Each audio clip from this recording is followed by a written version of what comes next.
오늘 본문의 말씀은 예수님의 마지막 일주일 중에서 일어난 일로 예수님께서 베다니 시몬의 집에 머무실 때 일어난 사건을 배경으로 하고 있습니다. 본문을 보게 되면 이 베다니 시몬에 대해서 성경이 그를 나병 환자 시몬이다 이렇게 부르고 있는 것을 볼 수 있습니다. 그는 지금 나병 환자라고 하는 뜻은 아니고요, 이전에 그가 나병에 걸렸던 환자였음을 말하고 있는 겁니다. 사실 당시 나병은 사람의 힘으로는 도저히 고치지 못할 불치의 병으로 여겨졌습니다. 또한 얼마나 이 전염성이 강한지 나병 환자들은 항상 일반 사람들과 격리되어 있어야만 했습니다. 그래서 이 나병에 걸리면 사랑하는 가족을 떠나서 평생 가족을 못 보다가 슬픔으로 죽는 경우들이 허다했습니다. 그래서 천벌이라고 여겨졌습니다. 살아도 살아있는 것이 아닌 그런 고통의 질병이었다라고 볼 수 있습니다. 그런데 신문의 운명이 오늘 예수님을 통해서 완전히 바뀌어진 것입니다. 예수님 때문에 인생이 바뀌었고, 그래서 이 시몬은 주님을 온 마음을 다해서, 온 정성을 다해서 섬길 수 있는 믿음의 사건이 되었습니다. 사람들은 성전 정화 사건 이후에 예수님에 대해서 왈가왈부하기 시작했지만 그에게는 오직 예수님뿐이었습니다. 그렇죠, 여러분? 예수님을 인격적으로 온전히 만나면요, 흔들릴 이유가 없는 겁니다. 주님만 바라보기 때문에. 다른 신앙의 이유 때문에 흔들리는 것은 어떻게 보면 예수님을 명확하게 바라보지 못하고 있다는 말과도 사실 같은 거죠. 주님을 온전히 바라볼 때 우리는 곁까지 흔들리지 아니하는 겁니다. 오늘 본문을 보게 되면 이 시몬의 집에 찾아온 또 다른 주님의 사람의 이야기가 나오는 것을 볼 수가 있습니다. 누굽니까? 예수님의 머리에 향유를 부은 여인에 관해서 이야기하고 있습니다. 이 여인이 가지고 온 향유는 순전한 나드 한 옥합이라고 하고 있는데, 나드라고 하는 것은 인도산 향유를 말하는 겁니다. 근데 이 값어치가 300데나리온이나 되었다라고 성경이 이야기하고 있습니다. 300데나리온은 여러분 잘 아시겠지만 한 데나리온이 하루 품삯 아니겠습니까? 그러니까 300일을 온전히 일해야지만 얻을 수 있는 품삯이니까 굉장히 큰 돈이 아닐 수 없는 겁니다. 사실 이 300데나리온 되는 값비싼 나드는 보통 그 당시에는 한 여인이 시집을 갈 때, 결혼을 할 때 지참금으로 쓰이던 그러한 돈 액수를 말하는 거였습니다. 그래서 자신의 미래를 위해서 예비했던 것을 오늘 이 여인이 완전히 주님을 향해서 한순간에 부었다, 사용하였다라고 이야기할 수 있는 겁니다. 근데 이것을 본 주위 사람들이 반응이 어떻습니까? 본문을 보니까 화를 냈다라고 말하기도 하고, 또 어떤 사람은 어찌하여 이 향유를 낭비했는가, 허비했는가 한탄하는 것을 볼 수 있고, 또 5절을 보니까 어떤 이는 이 향유를 팔아서 가난한 자들에게 나누어줘야 되지 않느냐라고 책망하는 것을 볼 수가 있습니다. 어떻게 보면 다 일리 있는 얘기라고 볼 수 있습니다. 큰 돈을 가난한 자들을 위해서 사용했으면 얼마나 좋을까. 그리고 그 큰 돈을 왜 하필이면 그렇게 한순간에 그렇게 낭비하여 사용하는가, 그렇게 생각할 수도 있습니다. 근데 오늘 예수님께서는 이들의 생각과 달랐다고 하는 것을 분명히 말씀해주고 있다는 사실입니다. 오늘 본문 6절에서부터 보게 되면 이에 대한 영적인 의미를 분명히 밝히고 계신 것을 볼 수가 있습니다. 첫 번째로 예수님께서요, 이 여인이 행한 일이 주님에게 좋은 일이었다라고 하는 것을 말씀하고 계신 것을 볼 수가 있어요. 이것은 이 여인의 행위가 당시 주님의 마음에 가장 합한 행동이었다라고 하는 것을 말씀해 주시는 것입니다. 사실 오늘 본문을 보게 되면요, 사람들이 이 사건을 보면서 이러쿵저러쿵 말이 많은데 정작 예수님께 나와서 묻지 않았어요.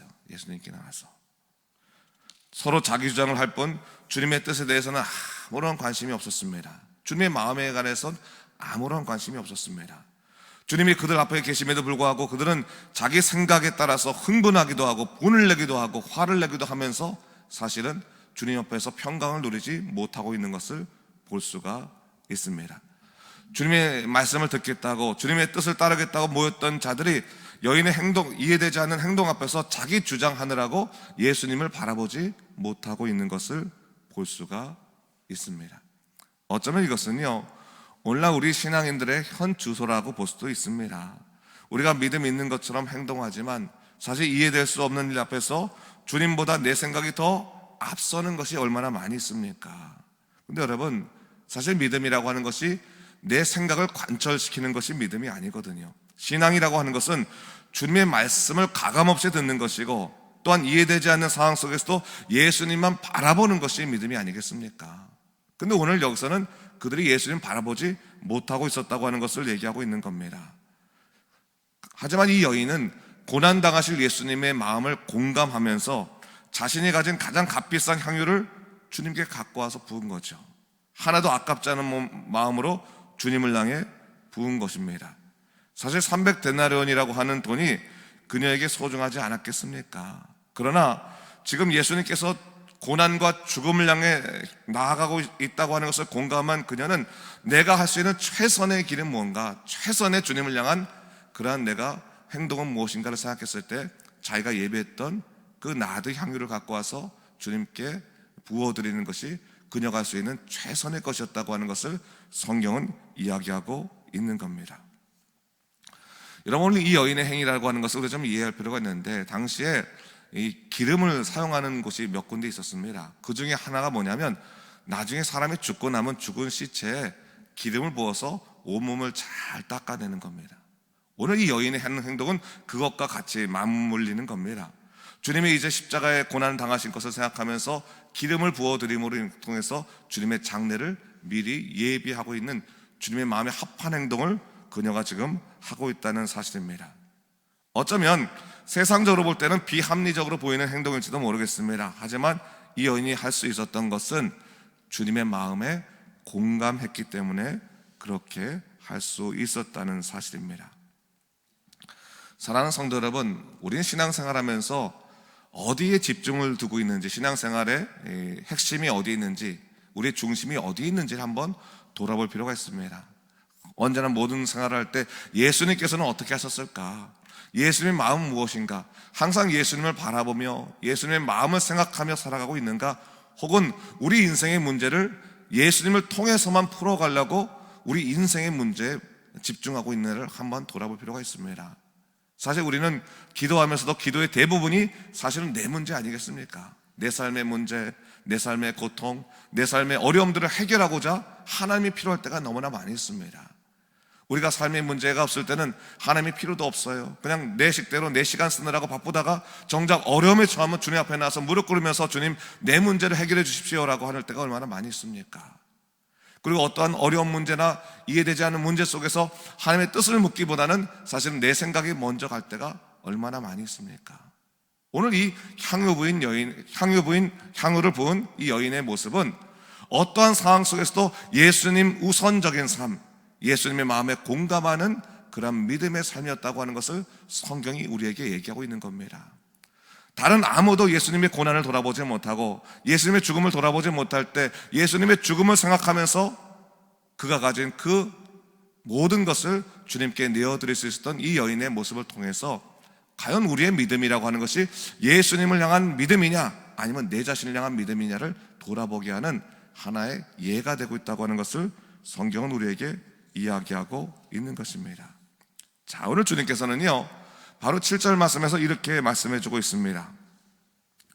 가난한 자들은 항상 너희와 함께 있으니 아무 때라도 원하는 대로 도울 수 있거니와 나는 너희와 항상 함께 있지 아니하리라 했어요. 이 말씀을 우리가 잘 묵상해 보면 교회가 어떠한 그 존재인지를 다시 한번 생각해 보게 됩니다. 여러분, 교회는요 가난한 사람들을 많이 도와야 됩니다. 이 땅에 어려운 사람들을 많이 도와야 됩니다. 그건 교회의 책임이고 의무입니다. 하지만 가난한 사람들을 돕고 이 땅의 어려움을 치유하는 것만이 교회의 역할은 아닙니다. 교회의 우선적인 것은 뭡니까? 예수님에게 집중하여 예수님 말씀에 따라서 예수님 원하시는 것을 행하는 것이 교회의 의무라는 것을 잊지 말아야 되는 겁니다. 첫 번째는 예수님 바라보는 겁니다. 첫 번째는 주님 말씀대로 사는 것입니다. 첫 번째는 주님의 뜻에 합당한 삶을 살아가는 겁니다. 그것이 교회의 가장 우선적인 겁니다. 그것은 뭡니까? 주님 앞에서 인간적인 것들을 내려놓는 것입니다. 주님 앞에서 모든 사람의 생각을 내려놓고 오직 예수님만 먼저 되시고 예수님만 모든 것 되시도록 고백하는 그러한 것이 바로 교회인 것입니다. 오늘 본문에서요 요한복음 12장과 이 같은 본문을 지금 쓰고 있는 건데, 요한복음에 의하면 향유를 부은 여인을 비판했던 사람이 가룟 유다인 것을 볼 수가 있습니다. 근데 여러분, 가룟 유다 보세요. 3년이나 예수님과 함께 있었지만 예수님의 마음을 공감하지 못했어요. 이 여인의 행동을 공감할 수 없었어요. 그러면서 중요한 사실은 성경은 이 가룟 유다가 비난할 때 그의 마음을 제자의 마음이라고 말하지 않고 도둑의 마음이라고 이야기하고 있는 것을 볼 수가 있습니다. 그 말이 뭡니까? 결국 가룟 유다가 했던 그 모든 것들은 하나님을 위한 일도 가난한 사람을 위한 일도 아니었음을 얘기하고 있는 겁니다. 사랑하는 성도 여러분, 신앙생활을 할 때요, 항상 하나님과 가까워져야 될 그 시간들이 있는 겁니다. 항상 우리가 하나님과 가까워져야 되지만 어느 때는 자기 생각 때문에 주님과 가까워지지 못할 때가 있습니다. 자기의 판단과 자기의 감정과 자기의 세계 때문에 주님과 가까워지지 못할 때가 있습니다. 그럴 때 우리가 자기 것들을 내려놓고 주님을 향해서 한 걸음 더 나아가야 됩니다. 오늘 보면 8절에 보니까 주님께서 이 여인이 옥합을 깨어서 갖다 부는 행동에 대해서 그가 힘을 다했다고 얘기하는 것을 볼 수 있습니다. 신앙생활은 때때로 우리 힘을 다해야 될 필요가 있습니다. 내 생각을 내려놓고 한 걸음 더 나아가야 될 때가 있습니다. 주님을 더욱더 생각하고 주님의 뜻을 위해서 좀 더 나를 내려놓고 주님께 순종해야 될 때가 있습니다. 바로 그것을 오늘 본문에서 얘기하고 있는 겁니다. 주님 사랑하기 위해서 때로는 네 자신을 넘어서라는 겁니다. 때로는 내 생각이 아니더라도 넘어서라는 것입니다. 이해되지 않고 용납되지 않더라도 넘어서라는 것입니다. 그래서 하나님의 뜻을 이루라고 오늘 성경 말씀은 얘기하고 있습니다.